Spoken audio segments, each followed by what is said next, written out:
अस्सलामुअलैकुम। SBS news के साथ मैं हूं आमना बलोच। आइए नज़र डालते हैं आज की अहम खबरों पर। घोटकी से रिपोर्ट कर रहे हैं क्राइम सीन खालिद हुसैन शेख।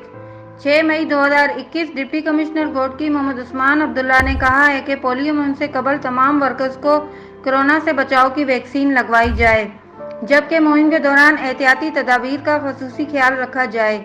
इन ख्यालात का इजहार उन्होंने अपने दफ्तर के कमेटी रूम में पोलियो मुहिम के सिलसिले में किए गए इंतजामात का जायजा लेने के लिए मुनक़दा इजलास की सदारत करते हुए किया।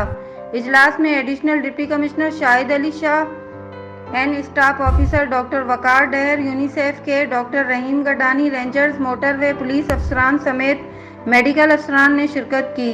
इस मौके पर डिप्टी कमिश्नर ने खिताब करते हुए कहा कि जिले के तमाम बच्चों को पोलियो वायरस से बचाव के कतरे पिलाकर फिंगर मार्किंग को यकीनी बनाया जाए। इस सिलसिले में तमाम इंतजामात मुकम्मल किए जाएं ताकि मुहिम के दौरान किसी किस्म की मुश्किल का सामना न करना पड़े।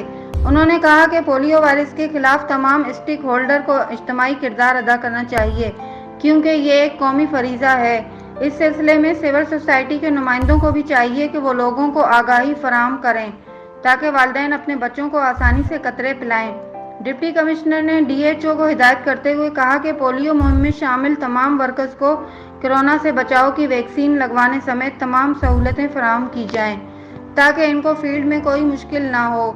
कबल अज़ीं डॉक्टर वकार डहर ने ब्रीफिंग देते हुए बताया कि 31 मई से 6 जून तक जारी रहने वाली पोलियो मुहिम के दौरान जिले भर के 3,90,720 बच्चों को कतरे पिलाए जाएं।